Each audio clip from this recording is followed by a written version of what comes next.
YouTube channel RJ Mahwish की videos देखने के लिए हमारे चैनल को सब्सक्राइब करें और साथ ही खड़े बेल आइकन को दबाना मत भूलें।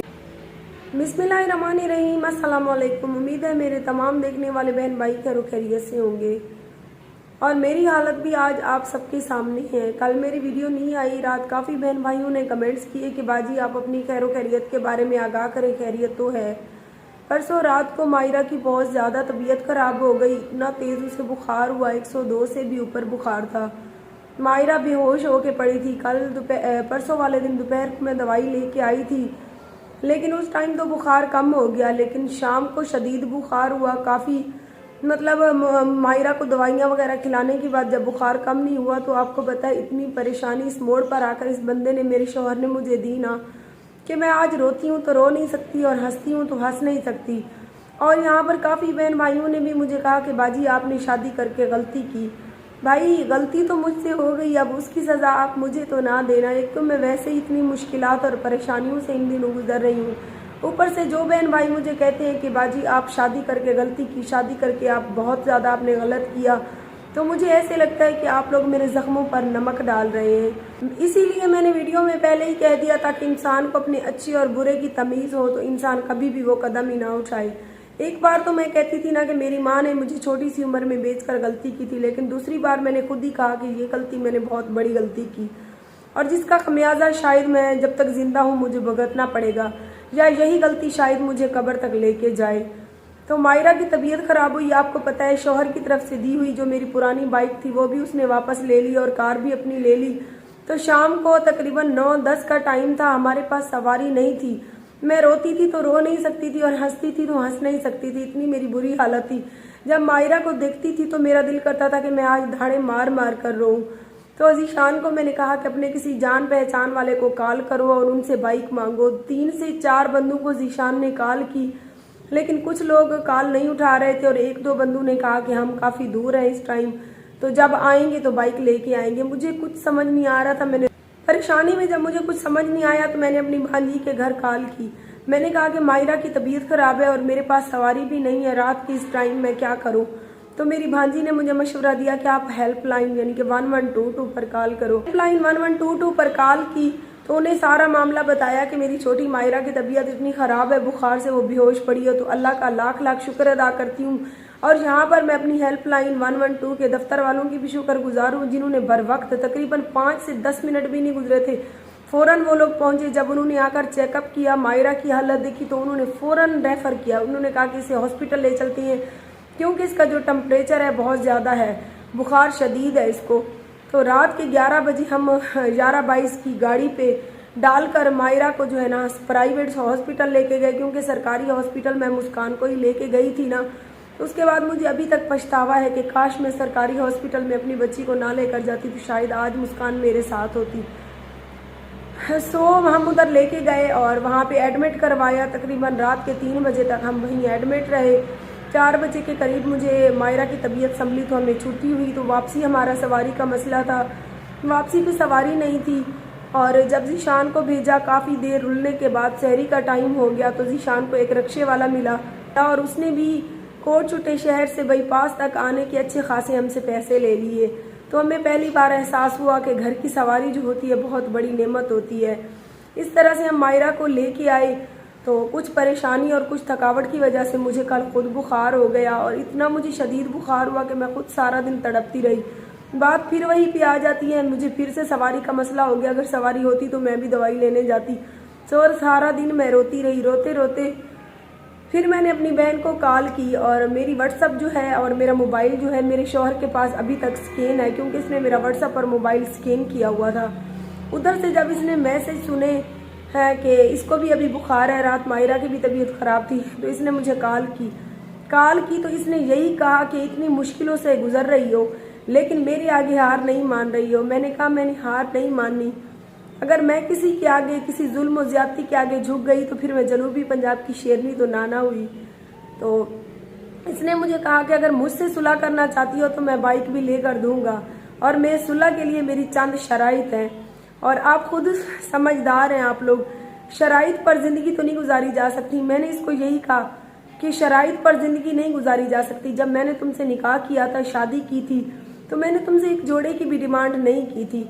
तो मैंने तो उस टाइम कोई शर्त नहीं रखी थी। अगर आज गलती भी तुम्हारी है, तुमने वो दुबई से मुझे बेइज्जत करके यहाँ पाकिस्तान भेज दिया और बदले में 1 रुपया तक नहीं दिया, और आज इस मोड़ पर अगर मैं इस तकलीफ से गुजर रही हूँ, मेरी इस टाइम इतनी हालत खराब है और तुम्हें शर्तों की पड़ी है, तो तुम अपने पैसे और अपनी जो चीजें हैं वो अपने पास रखो। अगर हमें अल्लाह पाक देगा तो हम भी ले लेंगे एक दिन। कहती हैं कि मुश्किल के बाद आसानियां आती हैं, और इंशाल्लाह मुझे अपने रब पे यकीन है कि जो मेरी तकलीफें नसीब में लिखी हुई हैं वो आकर रहेंगी, कोई नहीं रोक सकता। बाकी मैं तुम्हारे हाथों ऐसे ख्वाम में हार नहीं मानने वाली। इस तरह से सो मगरिब के टाइम हमें फिर से कहीं से बाइक मिली और जीशान मुझे और मायरा को दोबारा ले गया। तो मैं दवाई लेके आई और शाम में बेहोश होकर सोई, मुझे कोई होश नहीं रहा, इतनी मेरी तबीयत खराब थी। और आज सुबह जैसे ही मैं नाश्ते वगैरह से फ्री हुई, बच्चों को नाश्ता वगैरह खिलाने के बाद, तो हमारे बिस्मा बहन और मुजाहिद भाई जो यूट्यूब चैनल वाले हैं और हमारे अच्छे जो है ना, उनके घर आने जाने ताल्लुकात हैं, तो उन्होंने बीच में पढ़कर यही मुझे कहा कि बाजी जो होना था हो गया, आप सुलह कर लो। लोग तमाशा बना रहे हैं, लोग आपके ऊपर हंस रहे हैं, लोग उनके ऊपर हंस रहे हैं, लोग आपके ऊपर बातें कर रहे हैं, उनके ऊपर बातें कर रहे हैं, तो आप लोग सुलह कर लो, हम खुद असलम से बात करते हैं। तो इस तरह से उन्होंने शायद मेरे शौहर को कॉल की, तो इसने आगे जो शराइत रखी, सबसे पहले आप लोग वो शराइत सुन ले। शराइत पर ये मर्द मुझसे सुलह चाहता है, अगर वो शराइत इसकी पूरी ना हुई तो ये सुलह कभी भी नहीं करेगा, और आगे से कहता है कि जाओ जो अदालत में जाकर मेरे खिलाफ करना है कर लो।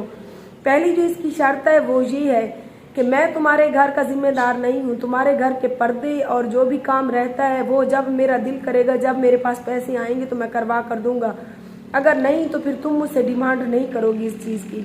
दूसरी जो शर्त इसकी ये है कि मैं अपने घर वालों को जो कमा रहा हूँ, दे रहा हूँ, आऊँ जाऊँ, उस चीज़ की तुम मुझसे पूछ गुछ नहीं करोगी। तीसरे नंबर पे जो इसने मेरा मोबाइल और व्हाट्सएप वगैरह स्कैन किए हुए हैं, इसने कहा कि जो मैंने इसकी व्हाट्सएप और इसका मोबाइल वगैरह स्कैन किया हुआ है ना, अगर ये और भी सिम तब्दील करेगी तो इसी तरह मुझे स्कैन करने लेके आए। मैंने कहा मुझे तुम्हारी पहली शर्त भी मंजूर है कि तुमने मेरा मोबाइल स्कैन किया हुआ है 2 साल से, मुझे कोई टेंशन नहीं है, क्योंकि मैंने किसी से ना कोई गलत बात करनी है, ना मुझे इस चीज़ का डर है। तो स्कैन किया हुआ है, मोस्ट वेलकम। जब भी कोई और सिम कहोगे तब्दील करके वो मोबाइल भी मैं तुम्हें स्कैन करने दूंगी, तुम जैसा दिल करे करो, मेरे ऊपर पाबंदी लगाओ, तुम मेरे शौहर हो, तुम्हारा हक है। दूसरे नंबर पे तुम सीसीटीवी कैमरे लगवाना चाहते हो, वो भी तुम लगवाओ, क्योंकि मेरी नीयत में चोर तो नहीं हो, ना मेरे घर में किसी ने आना है, ना मुझे शौक है। अगर मुझे गैर मर्दों का शौक होता तो मैं निकाह करके तुम्हारी पाबंदी क्यों होती। हो गई तीसरी शर्त जो तुम्हारी कि तुम घर आओ जाओ, ये वो रोक टोक। जब तुम्हारे घर वाले मेरे दुख सुख के नहीं है, मेरा ऑपरेशन हुआ तो मेरी सास एक दिन यहाँ रहना गवारा नहीं किया, मुझे और मेरी मासूम सी बच्ची को अकेला छोड़कर इधर चली गई। तो मेरी बहन और मेरी भांजी आई 4 से 5 दिन, वो लोग यहाँ रही। उसके बाद तुम्हारे भाई दुख सुख में मेरे ना आए, मेरी बच्ची को तकलीफ हो, मुझे तकलीफ हो, हम अकेली माँ बेटी धक्के खाएं। तुम्हारा भाई 1 महीने आकर रहा तो 100 बातें करके मेरे साथ झगड़ा करके चला गया। तो तुम्हें अपने माँ बाप बच्चे सब कुछ अजीज है, तो मुझे कुछ भी अजीज नहीं है, मेरी इसका मतलब है कोई वैल्यू नहीं है। आपको पता है जो मेरी यूट्यूब की इनकम आती है, उस इनकम से मैं अपना महीने का राशन लेकर अपने पैसों से रखती हूँ। गंदम वही है जो हम साल की लेकर रख लेते हैं। उसके बाद अगर तुम 30 से 40 हजार महीने का खर्चा देते रहे हो, वो डिटेल पूरी तुमने लिख कर रखी हुई है। इस तरह से अल्लाह माफ करे, कोई किसी की दुआ सलाम में भी औरत होती है ना, किसी की दोस्त भी बन जाती है, माशूका भी बन जाती है ना, तो उसको कोई लेन देन में देते हैं ना मर्द, वो भी इतना हिसाब नहीं रखते जितना तुमने अपनी बीवी के साथ रखा हुआ है। तो इस तरह से मैंने कहा शर्तों पे जिंदगी नहीं गुजरती, कुछ तुम अपनी मनवाओ तो कुछ मेरी भी मानो, इस तरह से नहीं होता। तो सारा दिन आज इस बंदे ने मेरा सर खाया। मगरिब का टाइम होने वाला है, आप मेरी लाइव हालत देख सकते हैं, मैंने सर में तेल डाला तो मैं नहाई भी नहीं। तो सारा दिन मत्थाखोरी करने के बाद इस बंदे ने मुझे यही कह दिया कि जाओ वो अदालत पड़ी है, तुमने जो अदालत में जाकर मेरे खिलाफ करना है करो, बाकी जो मैं तुम्हारे साथ करूंगा उसका तुम सोच भी नहीं सकती। तो ये धमकी मेरी प्यारी यूट्यूब फैमिली मुझे मिली है। और सबसे बड़ी जो इसकी शर्त थी वो ये थी कि जो वीडियोस मैंने 1-2 इसकी हकीकत आप सबके सामने शेयर की है ना, सामना दिखाया है, कहते हैं कि ये वीडियो भी तुम डिलीट कर दो। क्यों? मैंने कहा तुम जो मेरे साथ जुल्म और ज्यादतियां करते रहो, हर किसी को तो सामने मैं हंसती फिर रही हूँ, किसी को क्या पता कि तुम अंदर ही अंदर मुझे किस तरह से घुट घुट के मार रहे हो। वो वीडियोस मैं डिलीट कर दूं ताकि चंद दिनों के बाद हमारी यूट्यूब की फैमिली ही मेरी अपनी है, इसके अलावा तो मेरा कोई भी नहीं है, वो सारी चीजें वो लोग भूल जाएं। उसके बाद अल्लाह ना करे तुम आओ तुम लोग बलोच हो, मुझ भी कर दो और कहो कि भाई मुझे क्या पता, कोई आया होगा और इसको मार गया होगा। तो मैंने कहा इस तरह से तुम मेरा घर भी अपने कब्जे में ले लो और मेरे बच्चों को भी घर से निकाल दो। सो मेरी यूट्यूब के ऊपर जो भी तुम मेरे साथ करते जा रहे हो, ये मेरी अपनी जिंदगी की सारी हकीकत है। मेरा कोई नहीं है ना, अल्लाह पाक के बाद मेरी यूट्यूब फैमिली है। अगर मेरे खिलाफ कोई हक में खड़ा नहीं होगा तो सबको पता तो होगा कि आरजे महविश भी कोई थी जिसकी जिंदगी में इतनी तकलीफें भी आई थी और उसने खुशी खुशी झेला भी था, और उसके बाद इन तकलीफों से गुजरने के बाद उसके साथ क्या हुआ, किसने किया होगा। तो मैंने कहा मैं वीडियो नहीं डिलीट करूंगी। मैं 4 दिन दुबई से वापस आने के बाद भी मैंने कहा तुमसे कांटेक्ट करने की कोशिश करती रही, लेकिन तुम बंदे ने यही कहा कि तुम मुझसे आज़ाद हो। वो वहीं से मेरे पास मौजूद है, इसने कहा कि जो करना है जाके करो, मुझसे आज़ाद हो। तो 5 दिन इसकी तरफ देखने के बाद मैंने वो सारी हकीकत अपनी यूट्यूब फैमिली के सामने रखी। तो अब वो हकीकत भी मैं ख़त्म कर दूं ताकि लोग फिर से मुझे ही झूठा समझे कि हाँ जी ये झूठी थी इसीलिए तो वीडियो डिलीट कर गई। तो मैंने कहा मैं ये नहीं करूँगी। तो ये सारी चीज़ें सुनने के बाद उसको आग लग गई और उल्टा वो काल ही बंद कर गया। तो आज के दिन की जो सारी हकीकत थी ये थी। तो इंशाल्लाह देखेंगे, क्योंकि अभी मेरे पास खर्च का 1 रुपया तक नहीं रह गया है। जो थे 2 से 3 दिन बच्चों की बीमारी पे लग गए, मायरा भी मार रही, मैं कल खुद भी मार रही और छोटे बच्चों की जूते भी नहीं थे। मैं क्या करूं, अदालत जाऊंगी, वकील करूंगी, पैसे लगेंगे और अभी मेरे पास पैसे भी नहीं और मेरे पास सवारी भी नहीं है। और इस मोड़ पर आकर मेरी इतनी हालत खराब है। तो आप प्लीज आप लोग मुझे तकलीफ ना दें, आप ये ना कहें बार बार कि आरजे आप गलत थी। यार मैं गलत थी, मैं भी तो इंसान थी, मुझसे यही गलती हुई कि मैंने एक बार फिर से किसी पर भरोसा कर लिया और वो भी अपने घर की तकलीफों को देखकर। कुछ इस चांद हमारे इलाके के मर्द थे जो मुझे जलील करते थे, शादी के लिए दोस्ती के लिए फोर्स करते थे। इन्हीं की वजह से तंग आकर मैंने ये कदम उठाया, ये सोच कर कि शायद ये इंसान अच्छा निकले। लेकिन मुझे नहीं पता था कि ये दुनिया है, यहाँ पे सभी मर्द एक जैसे ही फिर रहे हैं। माजरत के साथ कुछ मर्दों को ये बात सुनकर तकलीफ होगी, लेकिन मुझे जिस हद तक मर्द मिले ऐसे ही मिले। मैं ये नहीं कहती कि यार मैं अच्छी हूँ, मैं भी बुरी हूँ, मुझ में भी कुछ गलतियाँ होंगी, लेकिन मुझ में इतनी भी बुराइयाँ नहीं है कि कोई भी बंदा, हर बंदा मुझे ब्लैकमेल ही करे। बाकी देखेंगे कि सुबह क्या करना है। अगर कहीं से सवारी वगैरह का बंदोबस्त हो गया तो इंशाल्लाह मैं अदालत जाऊंगी, जो केस होगा खर्चे का वो मैं करूंगी, क्योंकि मेरी हालत आप सबके सामने है। मेरी अब बात करती हूँ तो हाथ कांपती है, मैं जिंदगी से तंग आ चुकी हूँ। खुदा के लिए आप सब मेरी आवाज़ बने, मेरे साथ खड़े हो। ये ना शख्स समझे या इसकी फैमिली या इसके रिश्तेदार की ये दुख की इस घड़ी में अकेली औरत है, हमारा क्या कर लेगी।